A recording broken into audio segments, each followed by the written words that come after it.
Alors aujourd'hui, je me sens plus légitime qu'au départ, ça c'est sûr, parce que n'ayant pas du tout confiance en moi, j'ai eu beaucoup de mal à me sentir légitime et à démarrer mon activité. C'est vrai que c'était compliqué pour moi de passer à l'action. Juste le fait, je procrastinais en fait, hein. J'avais peur de passer la marche et de ne pas me sentir légitime. Finalement, je me suis inscrite à un groupe à accélération et ça, l'effet de groupe et de se sentir soutenu, de travailler tous dans le même sens, de bénéficier de l'expérience de ceux qui étaient un petit peu plus avancés que moi, ça m'a vraiment aidé à me pousser et à me dire que si les autres y arrivaient, moi, j'allais pouvoir y arriver aussi. Mais j'ai quand même essayé de me mettre, de me positionner dans la situation où j'allais être le plus en confiance possible. Et pour ça, je me suis tournée donc vers des professionnels de santé que je connaissais.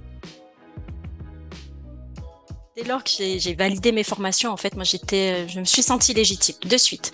La conversion de mes bêta-testeurs pour la moitié en clients, ça m'a aussi énormément aidé via mon parcours entrepreneur au sein de l'école, hein, parce qu'il faut pas, voilà, faut pas l'oublier non plus. Il est essentiel, c'est la base de tout.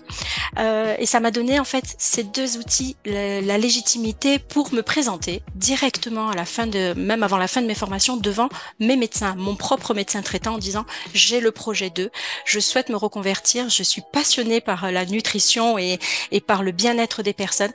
Et du coup, ben, je me suis lancée dans ma première maison de santé. Et en fait, c'est une fois que j'étais installée dans ce bureau, au sein même du cabinet, que je me suis dit, oui, tu vas accompagner des personnes bien portantes hein, pour de la minceur, puisque c'est la priorité. On est des conseillers nutrition pleine santé.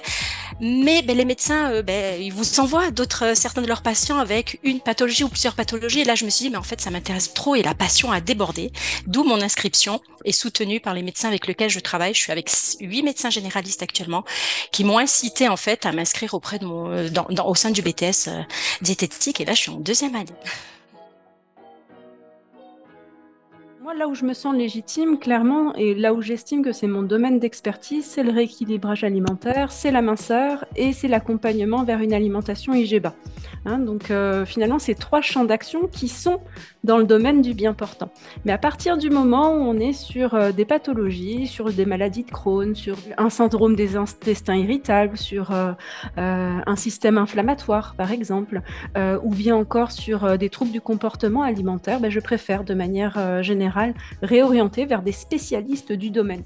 Et donc j'explique vraiment clairement que ben, ça sort de mon champ de limite de compétences. C'est pas mon domaine d'expertise personnelle, mais par contre il y a des professionnels de santé qui le font très bien et avec lesquels ils seront extrêmement bien accompagnés. Hein, donc ça m'arrive très souvent et très régulièrement de réorienter mes patients vers d'autres professionnels de santé et vers des conseillers pleine santé, de nutrition pleine santé, quand ils ont un champ d'action différent.